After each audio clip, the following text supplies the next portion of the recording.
Hello, everybody watching. Today, we're going to be going over what it's like to be a gearhead from our robotics team at Prospect High School. And we're going to be recording all of this so that you can watch this later if you want. Hello, everybody watching. Today, we're going to be going over what it's like to be a gearhead. All right.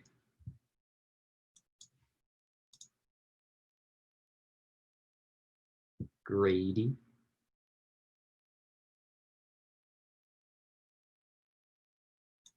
Cool. So today we have 9 people present, or we got more than that. So my name is Kyle Schumacher. I'm the president of this club. My role on this team is basically just to manage everything, and I am a junior. Hi, my name's Sid. I'm the vice president of the club. My job is to assist the president in his duties, and I'm a junior as well. Hi, my name is Annie, and I'm the treasurer of this club. What I do is track finances, and I'm also a junior. Hi, I'm Grady. I'm the secretary. I have a role in communication and documentation and organization. Hey guys, I'm Caleb.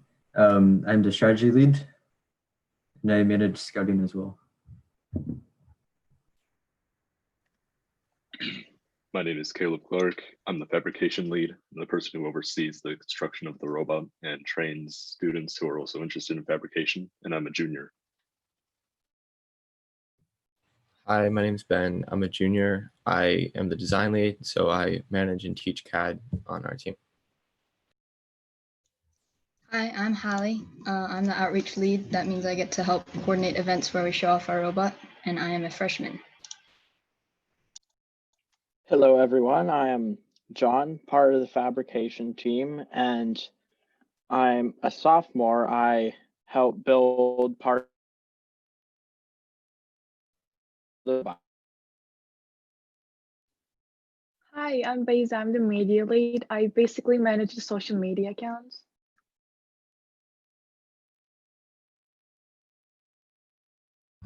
So our team is affiliated with a competitive robotics organization called FIRST, and that stands for Inspiration and Recognition of Science and Technology. So they are dedicated to expanding STEM education, and they have programs for students of all ages and there's FRC teams like ours at many, many high schools. So if you're not coming to Prospect, the school where you're going likely has one.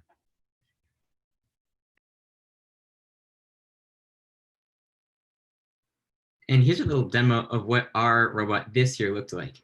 It's going to give you a sense of scale of like how cool these robots are, the size of them, and just like the complexity that goes into these.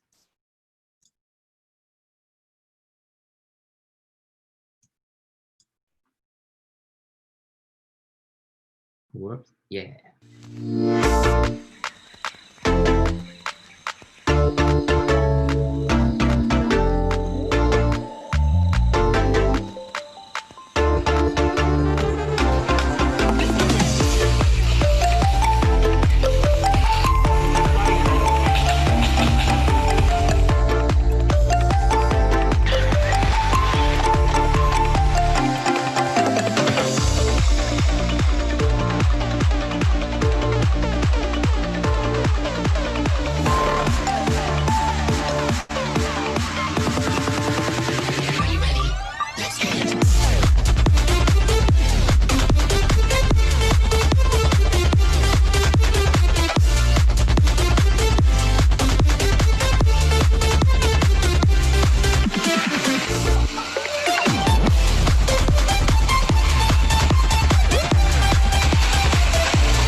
First time. Only there those who have a pure spirit can thrive.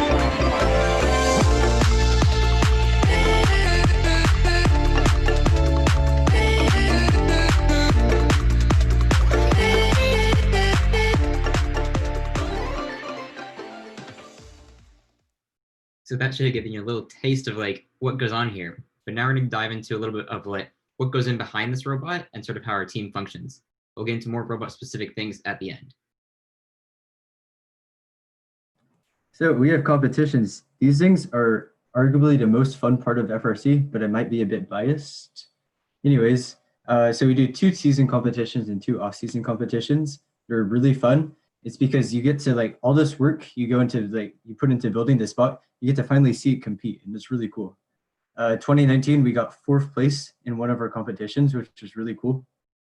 And it's a lot of emphasis on drive team, where you get to see the robot drive and like function, and a lot of practice goes from drive team for these competitions. It's really cool. And here's a couple of pictures of what competitions have looked like in the past. If any of these pictures make you uncomfortable, that's all right. Things are going to be looking a little bit differently for our next competitions. But you can see like sort of the scale of these things and just like how jam-packed everything is. And there's so many people there, and it's so much fun. So within our team, we have various leadership positions. These are positions students who don't necessarily have the experience. When they come into the club, they take responsibilities, and these are the people who help manage and run the club. So we have our board, which consists of the president, the vice president, the treasurer, and the secretary. And then we go into our sub-team leads. So hardware branches into fabrication lead, design lead, electrical lead. We have a software lead, and then business branches out into media lead, finance lead, outreach lead, and awards lead, and finally we have strategy lead.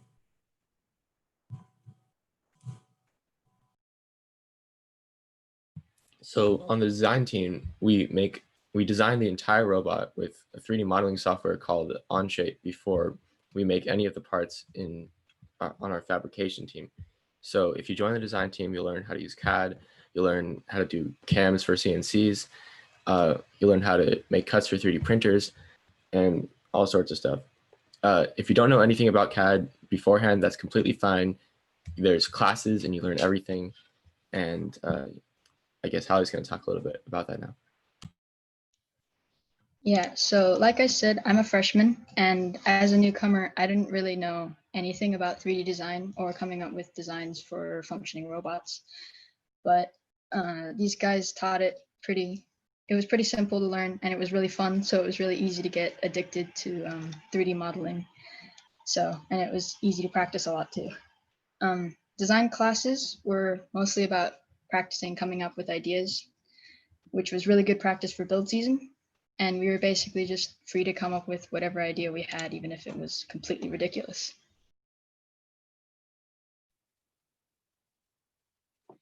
In the fabrication sub-team, if you choose to dedicate time to trying to learn each of these tools, what your role will be on the team is creating parts for the robot during build season.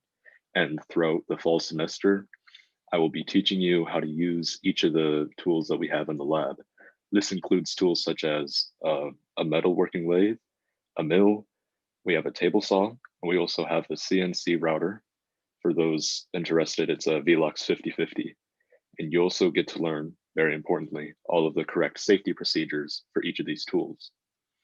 And what you'll also be able to do is, after you make the parts that the design team designs, you also get to assemble the robot.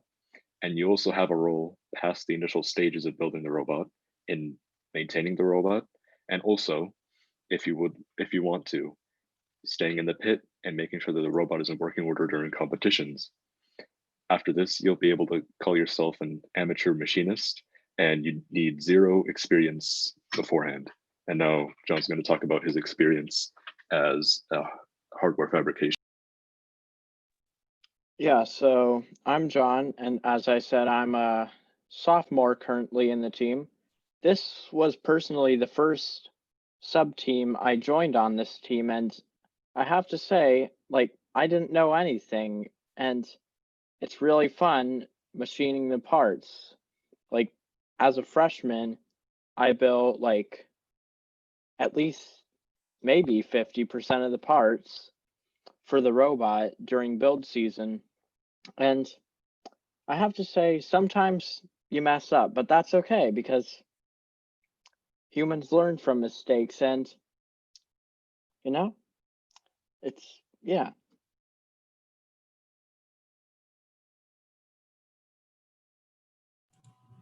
All right, now we're moving on to the electrical subteam. So the electrical subteam is responsible for putting together the electrical system of the robot. Obviously, without the electrical system, none of the components would function. So it's pretty important. So the goal of this team is to familiarize students with all the electrical and pneumatic components that you would ever need on an FRC robot. It seems kind of complex at first, but once we get into it, and we'll do a good job of teaching you guys, it boils down to some simple concepts, and it's pretty easy to remember. We'll teach students fundamentals like circuitry and wiring. And then beyond that, we'll teach you guys some practical applications like working with microcontrollers like Arduinos, designing some custom PCBs, and then troubleshooting electronic circuits. So this is some useful stuff that might come in handy later on in life. So the robot requires software to be able to move about the field as intended and play the game. So our robot is programmed in Java, and we have to program for both the sections of the match where it's driver operated as well as the sections of the match where it's autonomous. And we'll teach you everything, so you don't need to come in with any knowledge of Java or any of the other things listed here, IntelliJ, GitHub, debuggers, anything. We will teach you all of it, and you'll get experience working with some of these things that have practical applications in the real world. Then for non-robot software, we also code a scouting app, as you can see on the right, as well as there's some coding and programming involved in the website, and these directly translate into things that real software engineers, programmers, web developers do. The business team is divided into 4 categories, which are finance, outreach, awards, and media. The finance team is in charge of tracking the team's income and expenses, and it also applies for grants and sponsorships and deals with sponsorship recognition. The outreach team organizes participation in events such as Relay for Life, STEM fairs, and also helps plan our team summer camp. The outreach team is also in charge of designing informational brochures and flyers for events and team promotion. And the awards team gives presentations and applies for awards at competitions, such as the Chairman's Award.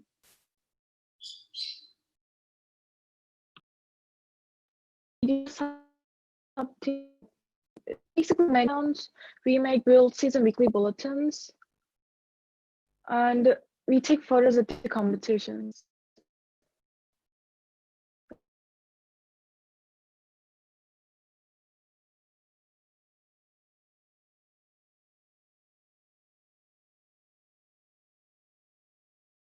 In strategy, so this all happens at competitions, and it's kind of 2 parts of it. By scouting, so you kind of learn like the strengths and weaknesses of robots, and then using the information from scouting, you design a strategy. So if you look at the picture on the bottom, that's a strategy map. It may seem like a little bit complicated at first, but when you join the team and you go to competitions, you'll learn how to read and create these. And the best part is when you do a strategy and it actually works, or if it doesn't work and you learn about what to change and what to fix. It's really fun. You can test it out in real life.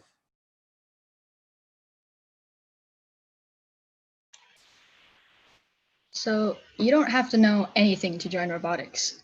Personally, I came in with 0 experience and I got a little excited, so I joined 3 different sub-teams. But learning each one was really easy because the members on the team teach us in step-by-step weekly classes. That all happens during off-season, and also during off-season, we get to show off what we learned in an off-season project. This year, we freshmen decided to make a fire-breathing Pac-Man that was probably safe. Making it was super fun because we got to get 3 huge beach balls, like one was 6 feet in diameter, which actually exists and is really hard not to destroy. We kind of used that to paper mache fiberglass onto it to make a basic Pac-Man shape, but that was kind of an easy, amusing way of learning how to think through ideas and design and actually make a functioning robot.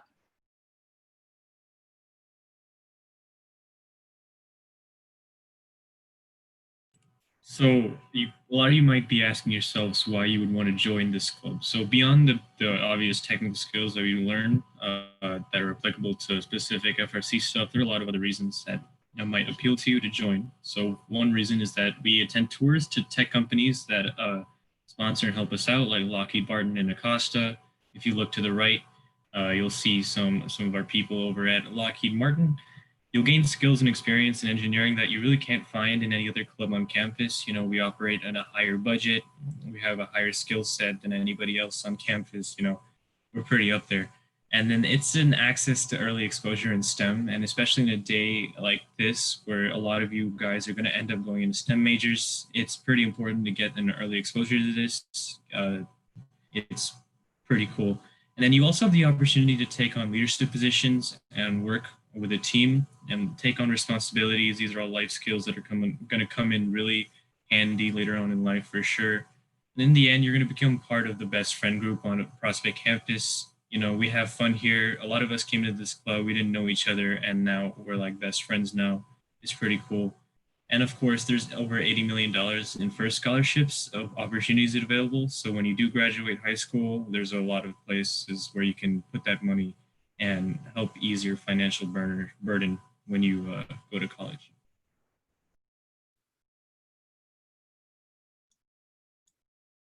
And overall, this club is just a bunch of fun. I mean, we do a whole bunch of activities that aren't meant just for learning strictly, but we do a bunch of other things like game nights, even now online, and like fire breathing Pac-Man. That's like super cool.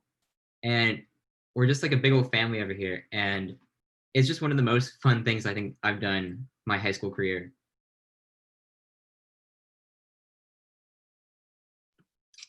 And so as for how you can get involved, first we have a Google form with a link up there, and you can fill it out if you want to get more information from our team.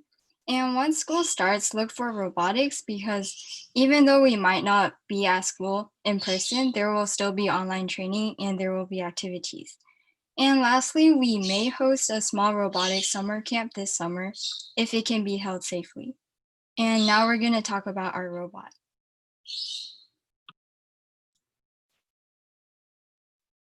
Yeah, so this year we built a brand new robot every single year, and this happens in early January. So you get a brand new game. Next year it's a little bit different. It's gonna be the same game just because of the whole COVID situation, but it's gonna be a different style of it.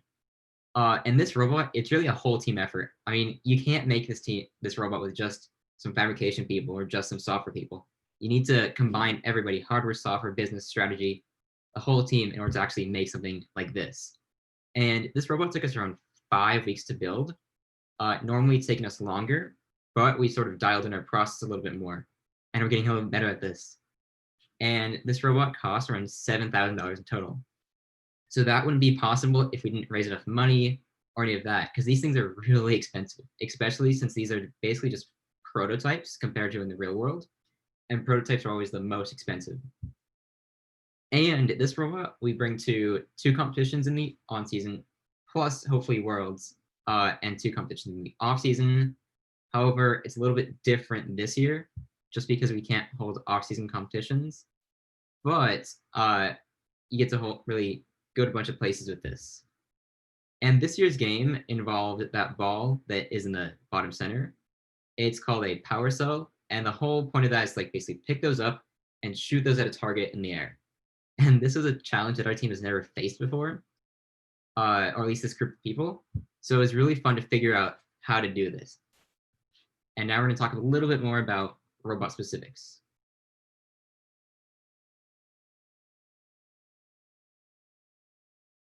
Okay, so I think Kyle's going to be getting the robot ready for a demonstration, and I'll talk a little bit about each mechanism on the robot. So kind of each place where the arrows are pointing on there.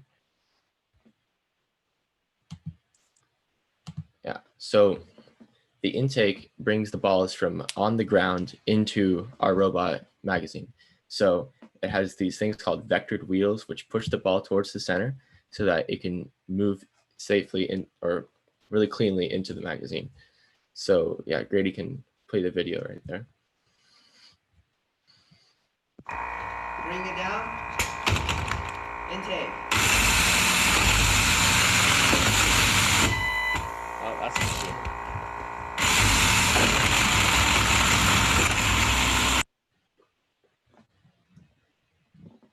Yeah.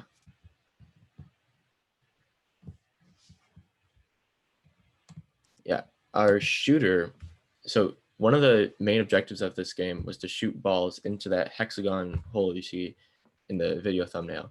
So we were able to shoot from a lot of different points around the field because our hood was able to adjust to different positions, and our limelight targeting camera on the front was able to make it so that we align with the target, and then the flywheel would just spin really quickly and just launch the ball like you'll see in the video.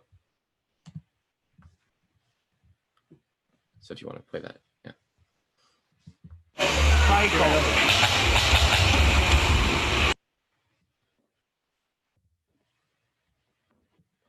Yeah, this is our autonomous. You play it before, it's the first 15 seconds of the match, and a lot of the points are inflated. So it's a really good opportunity to get points in the game. So you'll see right here how our autonomous works. None of this is driver controlled. It's all software.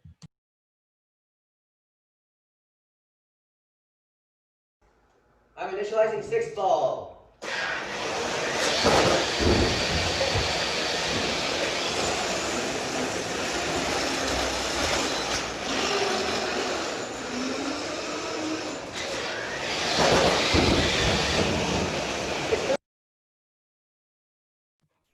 Yeah, so that autonomous routine right there got us, would have gotten us a lot of points if we were able to compete this year. Okay. Yeah, climber was also another pretty big objective of the game. It gave you a lot of points. So we had to climb from like a swinging bar, or it wasn't stable, so you had to hook onto it at 2 places. So this mechanism right here would lift up the robot from the ground and push it up on the bar, and then it brakes with a piston, and so it could stay in place. So if you want to play the video.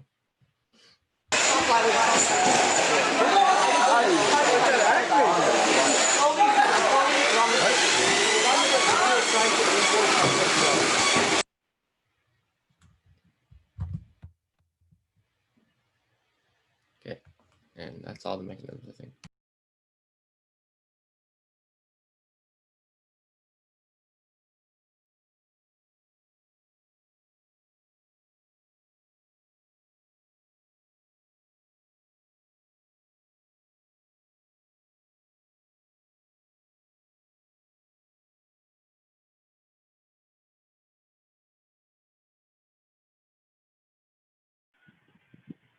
All right, do you have any questions in the chat?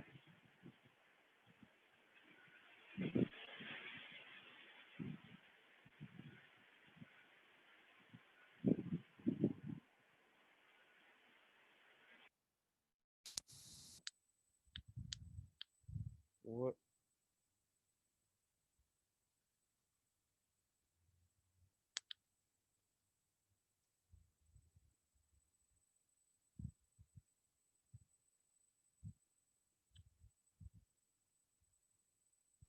I got a question. So, if school doesn't open next year, what do you guys plan on doing? So even if school isn't open, we will still be doing events or online. So there will still be trainings going on and all of that. Just you won't be able to get the hands-on with fabrication or stuff like that until we can actually meet again. But we're still going to be open to registration in the fall, no matter what. Why do you use Java instead of other software languages? Grady, do you want to take this one? Yeah, so the way First has set up our software options, we have 2 options, Java and C++. We choose to do it in Java, and there's a lot of libraries and resources that are available for both Java and C++. We choose to do it in Java. So that's pretty much it.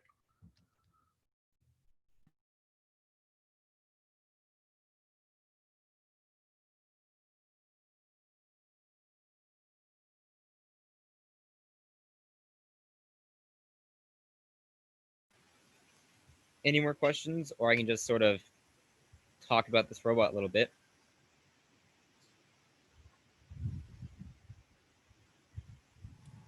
I think you should go ahead and talk about the robot.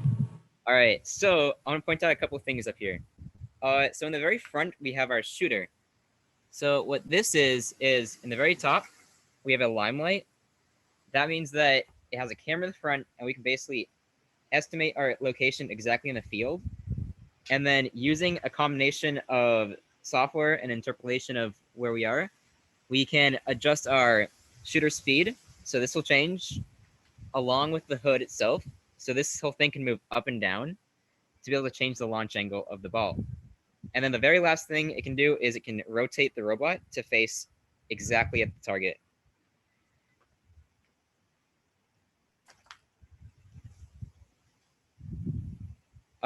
Oh, and then if you can see down here, we got a nice 2813 at the bottom. That's only there because that's our team number. And it's sort of like Boy Scouts, how everybody gets their own number. But this is basically our team. We are 2813. So what is the battery capacity? The battery capacity, I don't know the specifics right now. It's a 12-volt battery. It's kind of like a motorcycle battery. And it can last the robot around 10-ish minutes if we're going basically doing everything. But that's okay because each match is only 2 minutes and 30 seconds. So this battery, we just will swap it out every match. And it's just big enough to last us that. Specifically, it's 18 amp hours. If that was the answer you were looking for.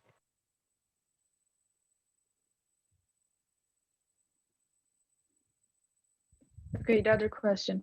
Do you have to know anything about Java in order to be in the team? Grady? So if you want to join the software sub team, we will teach you everything you need to know. So we'll teach you the Java that you need to know to do robot software.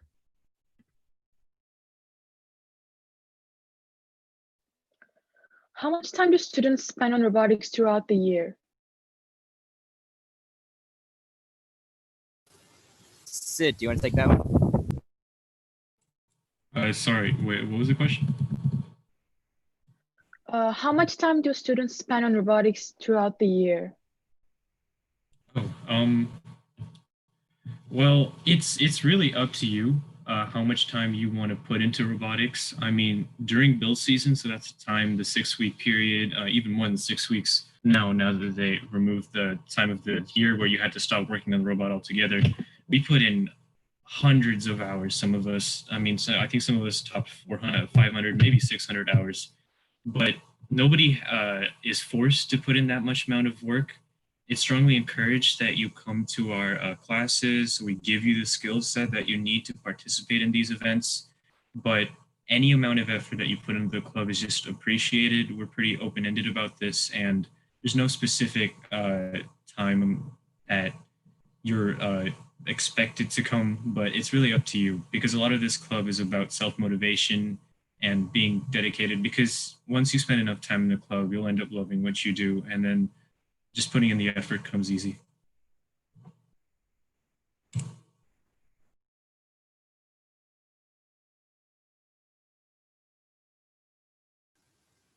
Okay, I think it's Simon. Does this interlap with sports? So the great thing about it sort of leads into Sid's answer is that sometimes sports do happen at the same time as robotics, but you're allowed to prioritize sports if you don't want to, if you want to do that, or robotics. So you don't have to come to robotics every time you have sports. It's completely up to you.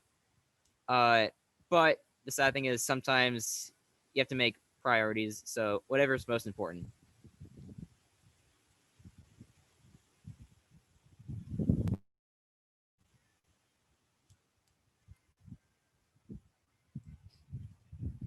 Any other questions?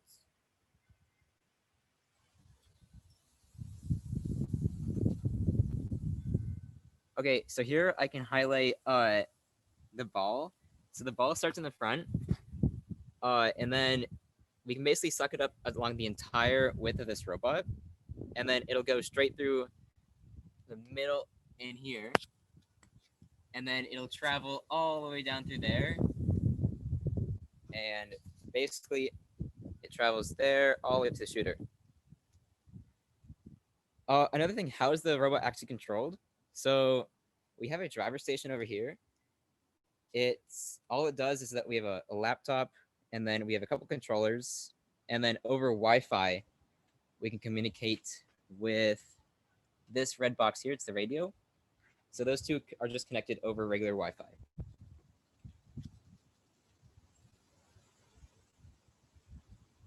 But if you're big into console gaming, we just control it like a normal PS4 controller.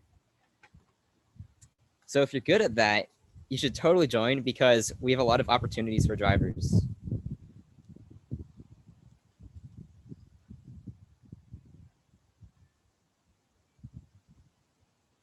Another thing I think is really cool is that we have a climber here, and we can basically support the entire weight of the robot just on these little small metal bars.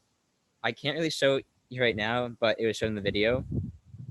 But most of the time, this robot would be at home at a field. But since we can't really get into our school right now, it's just at my house.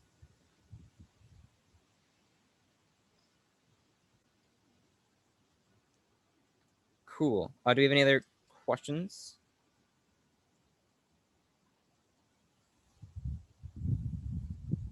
Does everybody get to drive the robot?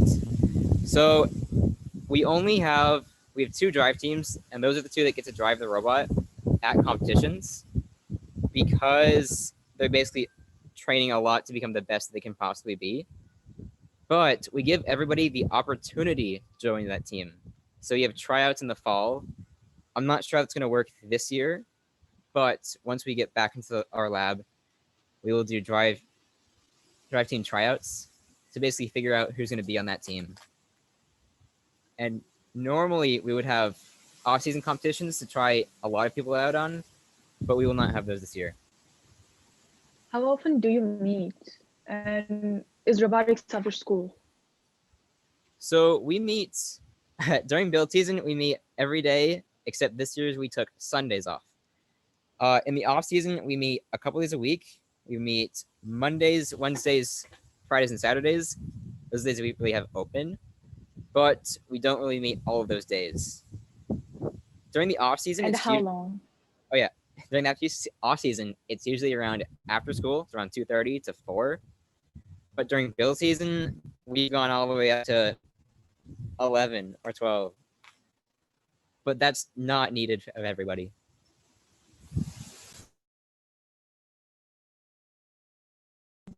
Yeah, to add on to that, we're very flexible in how much you want to come.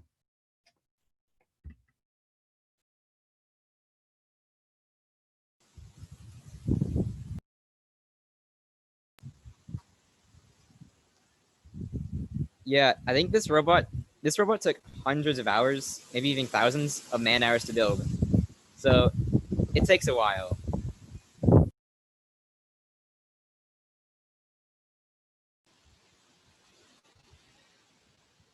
I can point out a smaller thing. We have pneumatic pistons on both sides that we basically actuate this whole thing up and down. So during the start of the match, it starts all the way up, and then we can just push it down at the end when we start.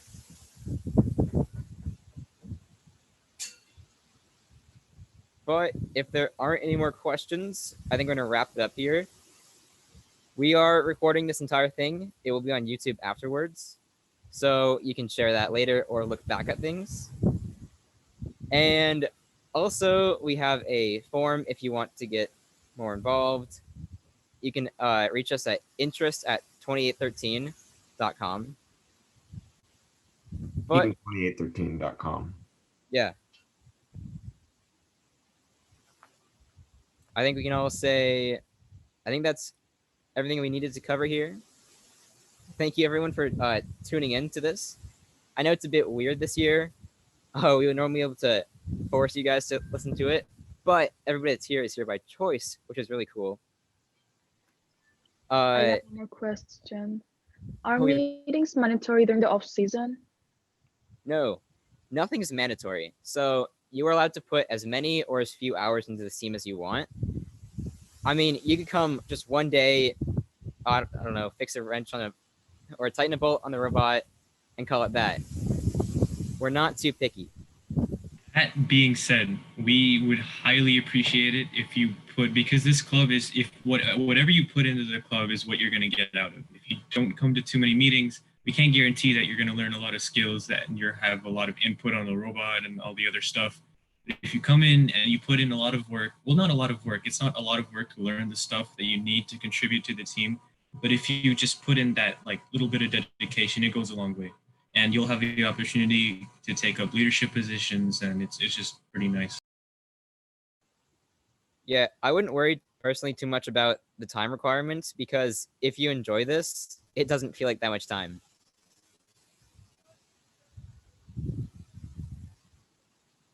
All right, do we have any further questions? It does not look like it. All right, I think we'll call it there. If you have more questions, you can reach out to us directly. We have emails. Also, we have our Instagram account. You can just contact us at that too. Really, anywhere you see a gearhead, you can just ask him something, and we'll be more than happy to respond. I hope you guys are all interested in joining robotics after this. As we mentioned, I think early in the presentation, even if you don't go to Prospect or you're still like in 6th or 7th grade, don't worry. There's a lot more opportunities around. You just have to look for them. So I know like Westmont, Midi, a bunch of other schools around us have teams like this. And there's also programs for younger kids. Yep. So if you want to look for First Tech Challenge or First like Vex, all of those are also robotics and a bunch of fun. All right. Cool. Yep. So thank you everybody for attending. I hope you're excited, and I think we can call it there.